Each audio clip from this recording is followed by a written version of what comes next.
Here's a fact that catches most people off guard. India actually had data protection provisions on its books since 2000, over 2 decades before the DPDP Act, buried inside a law most people only associate with cybercrime. Yet, almost nobody used it effectively, and breaches kept happening anyway. So, why did it take until 2023 for India to get a dedicated privacy law? That's exactly what this chapter unpacks. By the end of these lessons, you'll understand India's entire pre-DPDP journey, the IT Act, the SPDI rules, sector-specific guidelines from RBI and CERT-In, and precisely why all of it fell short, setting the stage for the law that governs us today. Understanding this backstory isn't just historical trivia. It explains why DPDP looks the way it does and why certain provisions exist specifically to fix past gaps. Let's walk through it together. Before DPDP, India wasn't operating in a complete vacuum. There was a patchwork of rules, some strong, some weak, scattered across different laws and sectors. Think of it like a house built room by room over 20 years with no single architect ever seeing the full blueprint. I remember working with a mid-sized IT company back when SPDI rules were the only real reference point. Their legal team kept asking me, is this actually enough protection for our clients' data? Honestly, the answer was usually no. The rules existed, but enforcement was patchy, and many organizations simply didn't take them seriously. So why study this pre-DPDP landscape at all? Because every gap in these older laws directly explains a provision you'll find in DPDP today. When you understand what didn't work before, DPDP stops feeling like arbitrary bureaucracy and starts feeling like a deliberate, targeted fix. In this chapter, we'll walk through the IT Act, SPDI rules, CERT-In directions, RBI guidelines, and other sector regulations, then trace exactly how they evolved into the comprehensive law we have now. Think of it as watching the rough draft before you read the final published book. Let's start at the root. The Information Technology Act 2000 was India's first real attempt at digital law. But here's the catch. It was written primarily to tackle cybercrime, not privacy. Hacking, data theft, cyber fraud, that was the original focus. Think of it like buying a house built for a completely different purpose and then trying to renovate it into a hospital. Section 43A was added later, in 2008, specifically to address compensation for negligent handling of sensitive personal data. It was a patch, not a foundation. Here's a real scenario I discuss with students. A company loses a customer database to a hacker. Under the IT Act, the affected individual could seek compensation, but only if they could prove negligence, and only for sensitive data as narrowly defined by the rules. Ordinary personal data like your name or address barely factored in. Why does this matter now? Because DPDP fixes exactly this gap. It doesn't require proving negligence for every violation, and it covers personal data broadly, not just a narrow sensitive category. So when you study DPDP's definitions later in this course, remember, they were shaped directly by watching where the IT Act fell short for nearly 2 decades. In 2011, India introduced the SPDI Rules, short for Sensitive Personal Data or Information Rules, as a direct extension of that Section 43A we just discussed. This was India's first real attempt at something resembling GDPR-style obligations, years before GDPR itself existed. The rules identified specific categories: financial information, health records, biometric data, passwords as sensitive, and required organizations to obtain consent before collecting them. Sounds reasonable, right? Here's the problem though. I once reviewed a hospital's data collection form built entirely around SPDI compliance. It technically checked every box. A privacy policy existed. Consent checkboxes were present. But the consent language was so dense and legalistic that patients had no real understanding of what they were signing away. Compliance on paper, meaningless in practice. That's the core weakness we'll keep returning to. SPDI rules focused on box ticking rather than genuine informed consent. There was also no dedicated regulator to enforce it consistently, no real penalty structure that scared organizations into taking it seriously. Think about it this way: a rule without meaningful enforcement is really just a suggestion. DPDP directly addresses this by creating an actual regulatory body with real teeth, something we'll explore in detail in a later chapter. Now let's talk about April 2022, when CERT-In, India's Computer Emergency Response Team, issued directions that sent shockwaves through the tech industry. Suddenly, organizations had just 6 hours to report cybersecurity incidents. 6 hours. Think about how fast that actually is. I was consulting with a fintech client when these directions dropped, and their incident response team went into complete panic mode. Their existing process assumed days, not hours, to investigate and report a breach. They had to rebuild their entire incident workflow almost overnight. Here's why this genuinely matters for privacy, even though CERT-In technically focuses on cybersecurity, not data protection specifically. A breach almost always involves personal data exposure.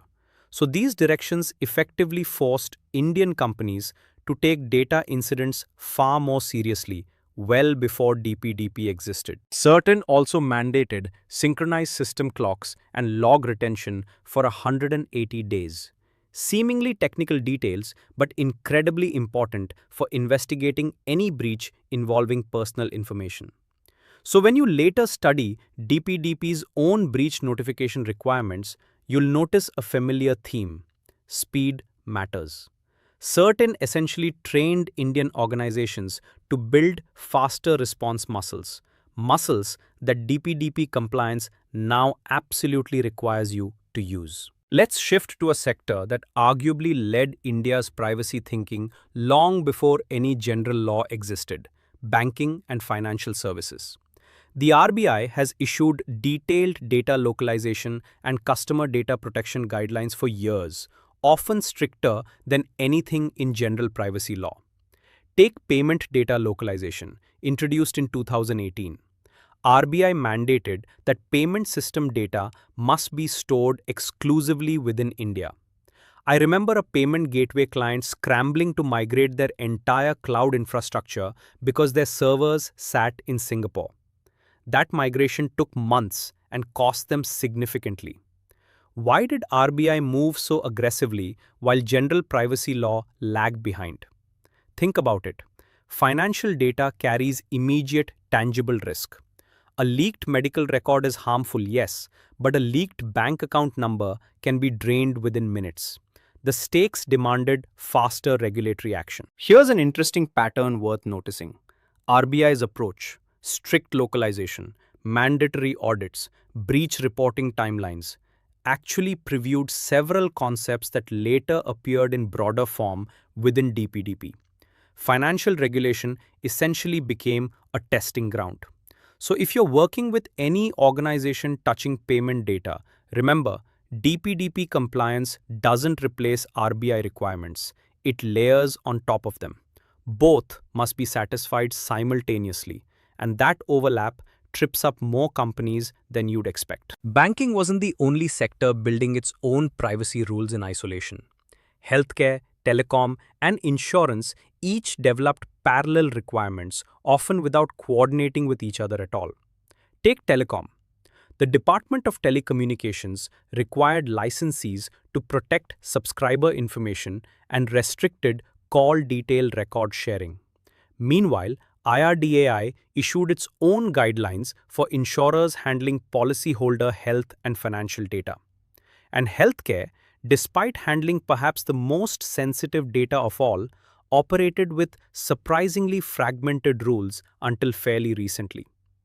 I once worked with a diagnostics company that operated across telecom-linked health apps, insurance tie-ups, and direct-to-consumer testing.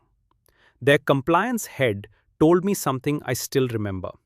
We have 3 different consent forms for the same customer because 3 different regulators expect 3 different things. That's not efficiency, that's fragmentation dressed up as compliance. Think of it like a city where every neighborhood follows different traffic rules. Technically, each set makes sense locally, but drive across the whole city and chaos follows.